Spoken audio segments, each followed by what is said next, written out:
Welcome to Samir GK 24/7। দেখুন, আজকে যে বিষয়টা নিয়ে আলোচনা করতে চলেছি সেটা হচ্ছে যে হঠাৎ থেকে একটা দেশ ভারতের মধ্যে প্রচুর বিলিয়ন অফ ডলার্স ইনভেস্ট করছে। শুধুমাত্র ইনভেস্ট নয়, বড় বড় কোম্পানিগুলো এখানকার যে বিজনেস তারা কিন্তু সেটা বাড়াচ্ছে। দেখুন, ভারতের এখনও গোল্ডেন টাইম অফ যে ডেভেলপমেন্ট, বিজনেস এবং গ্রোথের যে গোল্ডেন টাইম, সেটা কিন্তু এখনও আসা বাকি রয়েছে।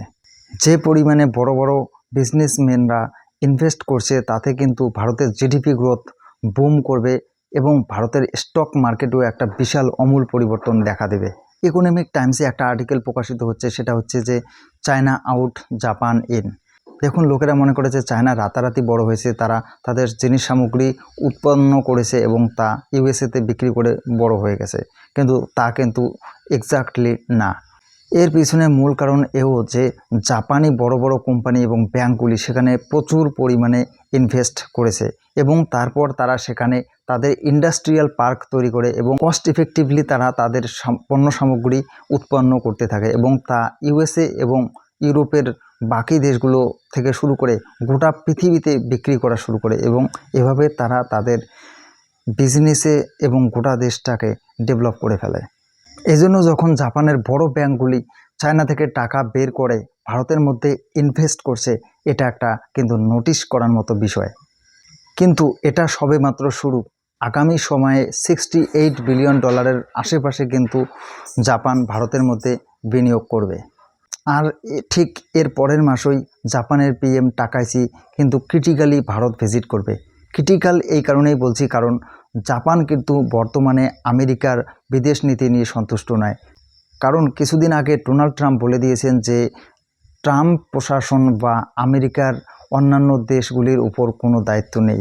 আর এদিকে কিন্তু জাপানের সাথে আমেরিকার ডিফেন্স ডিল হয়ে বসে আছে।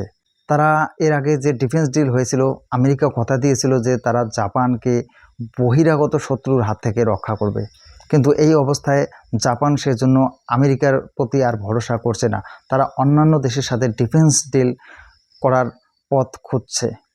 আর তার সাথে সাথে এও শোনা যাচ্ছে যে জাপান লেথাল ওয়েপন বিক্রি করবে, আর সেজন্য ভারত তাদের কাছে একটা বড় পার্টনার হতে চলেছে।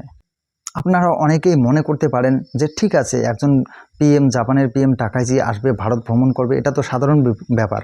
নরেন্দ্র মোদীও তো অনেক দেশে যান আমাদের পিএম এবং ভিজিট করেন, কিন্তু না, এটা সাধারণ ব্যাপার নয়।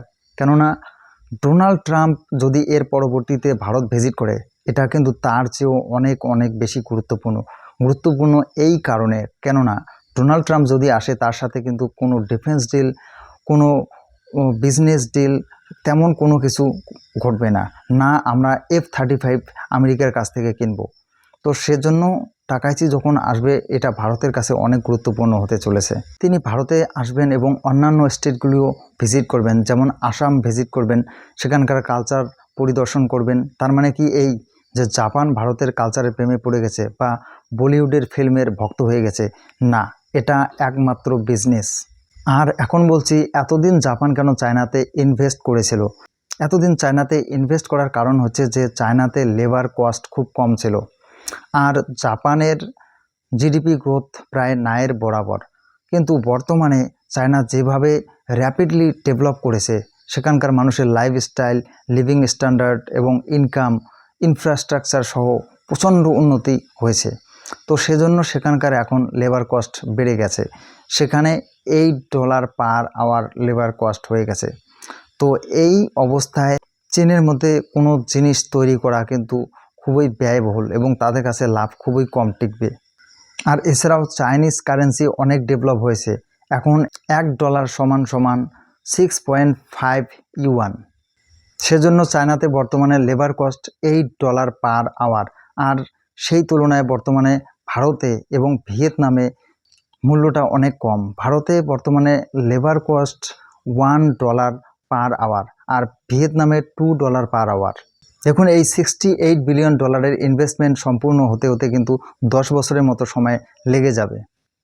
দেখুন, জাপান ডিরেক্ট ফরেন ইনভেস্টমেন্ট ইন্ডিয়াতে করেছে 2,70,000 করোড় টাকা। এটা জানা গেছে জাপান এক্সটার্নাল ট্রেড অর্গানাইজেশনের কাছ থেকে। বর্তমানে 1400 এর বেশি জাপানি কোম্পানি অপারেট করছে ভারতের মধ্যে তারা ভারতকে নেক্সট চায়না হিসেবে দেখছে। এটা আমার কথা নয়, জাপানের বিভিন্ন কোম্পানিগুলোর যে সিইও তাদের ইন্টারভিউতে তারা বলেছে যে বর্তমানে ভারতকে তারা নেক্সট চায়না হিসেবে দেখছে।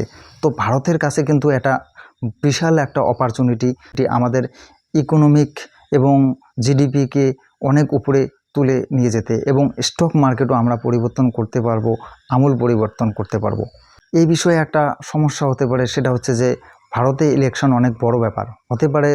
যে সরকারে বর্তমানে যে পার্টি রয়েছে তারা কোম্পানিগুলোর কাছ থেকে কিছু টাকা আদায় করে তারা ইলেকশনের জন্য চেষ্টা করলো ইলেকশনে সেই টাকা ব্যবহার করতে।